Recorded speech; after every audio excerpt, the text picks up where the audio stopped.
When I asked James why he made a family card for his in-laws, he laughed and said, "They're my family, so they should have one, right? You got a problem with that?" He added, "If you knew who helped you when you were alone, you wouldn't talk like that, would you?" His confident tone surprised me. Was James always like this? He asked. "If you're grateful, you should do more for my family. Then you'll be part of it. Until then, you're like you're on a trial." I never heard of a trial in marriage before. James explained. I was silent. "It means you're not fully part of the family yet. If you don't like it, you can leave any time. For now, our family is just the six of us." I was shocked. So I canceled our shared credit cards and moved out right away. "Hi, I'm Olivia Cook, and I'm 30 years old. I draw pictures for a living, working from home as a freelancer. Before that, I used to design stuff for a big ad company, but I started doing my own thing about 5 years ago when I got married. My folks passed away in a crash when I was little, so my grandparents raised me. But I moved back to my parents' old place in the city center for college, and I've been there ever since. I met my hubby James at this Italian joint where he worked. It was a cozy spot with good food at decent prices, so me and my work buddies went there a lot. James, the charming waiter, caught everyone's eye, including mine. He was quite the looker. The manager even joked that some folks came just to see him, and I totally got why. Can't deny, I was a bit of a fan myself. He had this cool vibe that really stood out. We grew closer pretty fast, and before we knew it, folks were calling us a couple. Surprisingly, we ended up tying the knot. I don't remember much from that time. It's like I was in a bit of a fog. Next thing I knew, I was married to James, my husband. But I did love him, and I was genuinely happy about getting married. I left my job at the design company on good terms and started freelancing. James stuck with his gig at the Italian joint, working odd hours, sometimes late into the night. It got tough to juggle work, so I decided to go solo, something I'd always wanted to do. That sounds smart, Olivia. It'll be easier for you, and it's great to keep doing what you love. James backed me up. And that's how we kicked off our married life. We weren't into big flashy stuff, so we skipped the whole wedding hoopla and just signed the papers. Our families met briefly, and that was that. James went to work, and I held down the fort at home, managing chores and freelancing. Our schedules were all over the place, but we made it a point to have meals together whenever we could. It was simple, but it made us happy. I thought, yep, marriage is pretty sweet. About a year into our marriage, things took a turn for the worse. My family wants to visit. Is that cool? James asked one day. Sure, I replied. I was actually looking forward to it. I'd only had a brief encounter with James's family before, so I figured this would be a good chance to bond with them. Having lost my own parents early on, I always admired James's big family, but when they arrived, 5 of them, I was left stunned. Hey, which room's mine? His sister blurted out as soon as they stepped in. She's 35, 3 years older than both James and me, and works at a local store. Her abruptness caught me off guard. She seemed so different from the polite person I'd met before. James's 22-year-old sister was there too, but she stayed quiet, barely saying a word, just like when we first met. Following James's sister's hurried lead, I showed them to the guest room, and James's parents to my parents' old room, the only one in Japanese style. I thought it'd suit them best. Once they settled into their rooms, James's sister declared, "Well, since we're all under the same roof now, you better start treating our family right." I was puzzled by her words, but when I turned to James for clarification, he simply chuckled in a way I'd never heard before. Turns out, they'd given up their place and moved in here without telling me, he explained. Sorry, our family home had to be vacated suddenly, and they had nowhere else to go. I wish he'd informed me earlier. I had assumed it was just for a day or two, not a long. James's family didn't hold back. From the moment they moved in, all 4 of them expected me to handle everything while they did nothing, saying whatever they pleased. They made no effort to find jobs or a place of their own. When I asked about their employment, I got yet another surprise. "Oh, I quit that awful job at the supermarket," his sister confessed. She was working, but it turned out to be just a part-time gig. I'd assumed she had a full-time job given her age, but she admitted she hadn't held a steady job since high school. James's parents also had part-time jobs they gave up before moving in, and his other sister, well, she was unemployed. She claimed to be a student, but that wasn't true. "Why should I work when I'm part of a well-off family now?" she reasoned. When I asked who she was referring to, I received another startling response. You obviously. You received a hefty settlement and insurance payout after your parents' accident, and you don't even have a mortgage on this place. You can live comfortably without having to work, James's sister remarked, chuckling. I voiced my concerns to James when he returned home, but he erupted in a manner I'd never witnessed before. Everyone's exhausted from being suddenly uprooted. Give them some time to recuperate. Or do you want to kick out my family, Olivia? I was stunned into silence. Then, abruptly, James softened his tone. I'm sorry for yelling. It's been a tough day for me too. Can you please try to be a bit more understanding? Looking back, James was adept at manipulating situations with a blend of kindness and severity.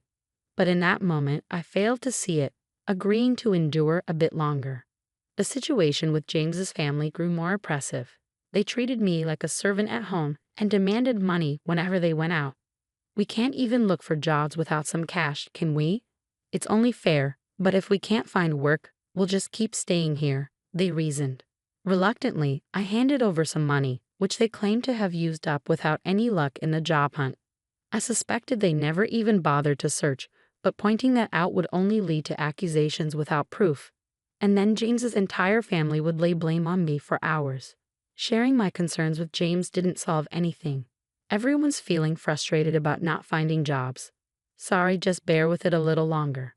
I'll have a talk with them, James would say, attempting to smooth things over. But as time passed, I felt like speaking up was futile. However, the frequency of their money requests gradually decreased, perhaps because James had a word with them.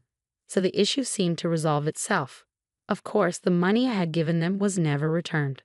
Then, after about 2 months of enduring the situation, I noticed something alarming. Why is the credit card bill so high? Could it be unauthorized charges? Quickly checking the statement, I found that all the expenses were made with family credit cards. The purchases ranged from food and drinks to books, games, and even luxury brand bags and clothing. Each purchase was assigned a number from 1 to 6, indicating that 6 family credit cards had been issued. These credit cards were under my name, with James using the family cards. It seems like you'd handle this better, and it's easier to manage payments, right? Can I entrust it to you? He had asked, and I ended up taking charge of them. However, it turned out these family cards had been issued without my knowledge. James's family stopped requesting money because they could now make credit card payments and withdraw cash. When I confronted James about why he made family cards for his in-laws without consulting me, he chuckled and replied, well, you complain when they say they're broke, so what else could I do? Plus, you know who supported you when you were alone, right? Can you really speak like that to the important family of your benefactor? His bold tone left me speechless, unlike anything I'd heard before. Was James always like this? If you're thankful, you should do more for my family. Then I'll accept you as part of the family too. Until then, think of it like you're still in a trial period, he continued. I'd never heard of a trial period in marriage before. Seeing my silence, James pushed on. This means you're not officially part of the family yet. If you're not okay with it, you're free to leave anytime. Right now, it's just the 5 of us in our family. Useless freeloaders. Leave, he concluded. That's when I realized James's true character. I felt like all the color drained from my face. Stunned, I contemplated divorcing James. In fact, I began questioning why I even married him in the first place. At first, I was drawn to him simply because he was attractive, like many other women. I was infatuated with his looks without any real reason. Then, on one occasion when I went to the restroom, James approached me. You seem different, Olivia. Kind of mysterious. Sorry, I shouldn't say that to a customer, he said. I was taken aback but intrigued, and I found myself paying more attention to him over time. Maybe that was his strategy to make me like him. Looking back calmly, it all adds up. I remember once a colleague joked that I was a wealthy lady living alone in a condo, and it was after that James started chatting with me, perhaps because he was interested in my wealth and condo. Honestly, James wasn't exactly my type, to put it nicely. He was more modern, if I'm being blunt. He seemed a bit superficial. I preferred mature men who spoke softly and seriously. Yet, somehow, I ended up falling for James. I always found that perplexing, considering he was the typical handsome guy who could easily charm a woman, especially someone like me, who was new to the working world and not accustomed to men. I fell for his tricks and ended up marrying him. Thinking about it now left me feeling frustrated and ashamed. I wanted to lash out and break things around the house, but I knew better than to act on that impulse. Instead, I resolved to seek revenge. To accomplish that, I had to endure this situation a while longer, much like James manipulated me. My plan was to gain control over his entire family. The condo we lived in was purchased by my father with a mortgage shortly after I was born. It wasn't very costly back then, but with the rapid development of the area and the addition of a new shopping center nearby, it's now considered a luxury residence. My parents, hopeful for more children, invested in a spacious condo. That's why there's enough space, even with James's family moving in. However, despite its ample size, having James's family around proved to be a nuisance for me, especially while working from home. I endured it solely for the sake of revenge. As James's sister pointed out, there's no mortgage payment for this condo. When I was 4, both of my parents tragically died in a car accident. They were returning from my paternal grandfather's funeral when they collided with a speeding car on the freeway. I was supposed to accompany them that day, but I had caught the flu that was circulating and had a high fever. Consequently, my maternal grandparents came to the condo where we resided with my parents to care for me, leaving me as the sole survivor. The mortgage payments were covered by the group credit life insurance, so the only housing costs I incurred were the management fees and property taxes. Upon seeing the amount, James proposed contributing just a bit more than that to our household expenses. Since there's no mortgage, if I pitch in that much, we should be able to manage with Olivia's income, right? We'll each use our own earnings for personal expenses. Sounds fair, doesn't it? He suggested. I agreed, thinking perhaps he had a point. Until then, I had been solely responsible for all expenses, so I believed his contribution would alleviate some of my burden. Looking back, it was naive of me, but at the time, I was blinded by my love for James and simply went along with whatever he proposed. James likely sees himself as the head of the household and the one providing for me, which is why he can so casually refer to me as a parasite. However, the reality was starkly different. I was the one footing most of the bills, covering expenses like utilities, groceries, social outings, and entertainment. Now, with 5 additional dependents in the household, managing with just my income was becoming impossible. I was eager to rid myself of this burden as soon as possible, but I feigned ignorance and endured it. Gritting my teeth, I watched as James's family freely indulged in shopping sprees, reminding myself that I would have the last laugh. Then, 5 months after making the decision to divorce, the moment to take action finally arrived. I'm exhausted. It's time to make a choice. It's either me or your family, I told James, presenting him with an ultimatum. He was taken aback, but I pressed on without hesitation. None of your family members lift a finger to help around the house. They just dump all their chores on me. You know I work from home. I'm not idly passing the time. Yet they treat me like a freeloader and belittle me, claiming you're the one supporting me. I've had enough. I cried as I confronted James. His response was a smirk. Then you should leave. Didn't I warn you before? You're not truly part of this family yet. Giving up now means you haven't earned your place in it, he retorted. I feigned shock as I looked at him. What's surprising? If you can't tolerate my family, then it's you who must leave. And since I'm not to blame, I'll take this apartment as alimony and I'll claim half of your savings as part of the property settlement. Ah, so that was his scheme all along. That's why his entire family had been hounding me, attempting to drive me away. I had suspected it, but hearing it articulated so plainly still came as a shock. It was someone I had once loved and married, but thanks to this revelation, I made up my mind. Fine, I declared, resolved to divorce James. But this condo belongs to me, and I'm not at fault either. What did you say? The grounds for the divorce are your family moving in without my consent and your family disrespecting me, I asserted firmly to James. He'd appeared taken aback by my outright rejection of his terms, not expecting such defiance. It was understandable, as I had always acquiesced to his demands since our marriage. Recalling those moments filled me with anger. I can't stand another moment with you all, so I'll leave now. But be prepared to vacate as well. This is ridiculous. This is our home. We won't leave. Ever heard of tenant rights? You can't just evict us from our own home, James shouted. Ignoring his protests, I left the house and sought refuge at my grandparents' home. I divulged everything to them and requested shelter until matters were resolved. My grandparents were appalled by what I had endured and scolded me for not seeking their counsel sooner. With tears in their eyes, they embraced me. "I'm sorry, Grandpa. I know I worried you, but I'll be all right now," I reassured them, forcing a laugh through my tears. The day after I left the apartment, James wasted no time in contacting me. "What's all this about? What mail are you talking about?" He inquired about the certified letter. I was impressed by how swiftly things were progressing. I had entrusted the divorce proceedings to a lawyer, and upon informing them of my departure yesterday, they had arranged for everything to be handled promptly today. "I'm not paying any alimony, and I'm not leaving the condo," James asserted. However, legally he was obligated to pay, and he had no right to remain in the apartment. "What do you mean? The condo is jointly owned since we're married. If that's your stance, then compensate me for half its value to buy out my share," he insisted, making an absurd claim. "Continuing this discussion is futile. Please communicate through my lawyer from now on," I stated firmly, ending the call. I anticipated he would likely call again the next day, but I had no desire to engage in further conversation that day. As expected, he rang me the following morning. "What's all this about?"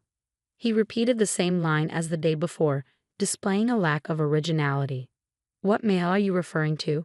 The card's not working." "What did you do?" "What I did was cancel it. That card belonged to me, and you were merely an authorized user on the family card, remember?"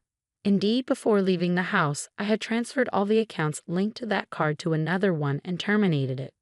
Naturally, the family cards would cease to function when I canceled mine. "I was the one covering the expenses," I explained. "Yes, you covered the management fees and property taxes for the first 4 months only.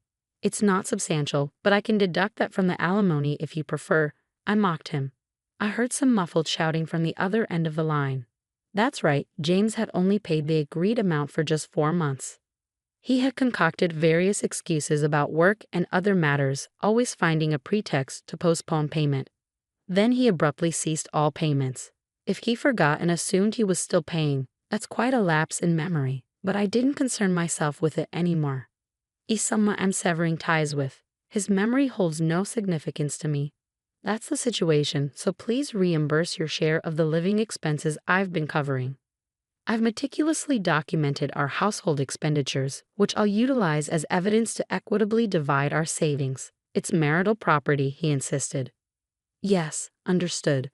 Let's divide it accordingly," I acquiesced. He concluded the call with a reminder not to overlook it. A few days later, he called again with the same inquiry. I realized they were not only deficient in memory but also in vocabulary. "What do you mean by the division of shared property? Why is it 0? You must be swimming in cash from your parents' insurance and alimony," he alleged. "Ah, so that's what they assumed." I patiently clarified that my pre-marriage savings were not part of the shared property, and since we had accumulated no savings during our marriage, it naturally amounted to 0. Don't accuse me of deceit. If you doubt my honesty, why not seek advice? Henceforth, kindly communicate through my attorney. I won't engage in direct communication with you any longer. Farewell, I declared, then terminated the call and blocked James' number. 1 month after my departure, James and his family finally vacated the apartment, not due to a change of heart, but because they could no longer sustain their lifestyle. Predictably, James's income alone couldn't support a family of 5. Accustomed to lavish spending with my card, asking them to tighten their belts was out of the question. I had intentionally allowed them to use the card for this purpose, knowing it would lead to this outcome. His family began badgering James for shopping funds, and when he refused, they resorted to pilfering from his wallet. Even in his anger, they blamed him for my departure. To compound their troubles, the utilities, electricity, gas, and water were all disconnected. Of course, I had arranged for this since I had no intention of residing there. James attempted to have the utilities swiftly reinstated by phone, but since the house was in my name, no one else could restore them if the owner had ordered their termination. During the scorching summer and early autumn, his family struggled to endure the sweltering heat and eventually vacated the condo. Their destination, I neither knew nor cared. James endeavored to persist until the end, but he ultimately capitulated due to the absence of electricity and the inability to bathe. The divorce proceedings progressed more rapidly than anticipated, not because James had a change of heart, but because of his blunders. He betrayed our marriage by pursuing someone else, perhaps assuming he could swiftly remove me from the picture. He boasted about owning a luxurious downtown apartment, using it as bait to attract younger women. It's astonishing he engaged in such behavior with his family present, but it wasn't out of character for him, so they turned a blind eye. Prior to departing, I had discreetly installed cameras throughout the house, capturing all the evidence. Perhaps he underestimated me, but his disrespect was undeniable. He brought his family into my home without consent, racked up expenses on a family card, and left me with a bill, ousted me, and engaged in infidelity. I demanded significant compensation and alimony for these transgressions. When James saw the amount, he visibly paled and begged desperately for reconciliation. However, I harbored no such intentions. Aware of his inability to pay, I pressured him to borrow as much as possible from his company and seized whatever assets I could. When I threatened legal action for fraudulent use of the family card, he reluctantly agreed to my terms. I can only hope he makes diligent efforts to repay his debts. The divorce is now finalized, and I am currently residing at my grandparents' place. I haven't decided what to do with the apartment yet. While it held sentimental value as an inheritance from my late parents, given the circumstances and lack of memories associated with it, I may opt to sell it. On the professional front, my career as an illustrator is flourishing. I may soon live independently again. But for now, I'm content working from my grandparents' home. I'll continue to rely on their support for a little while longer before forging ahead with renewed determination. In the future, I'll be more discerning in choosing a partner, prioritizing qualities beyond mere attractiveness. My hope is to find a life partner with whom I can share my journey.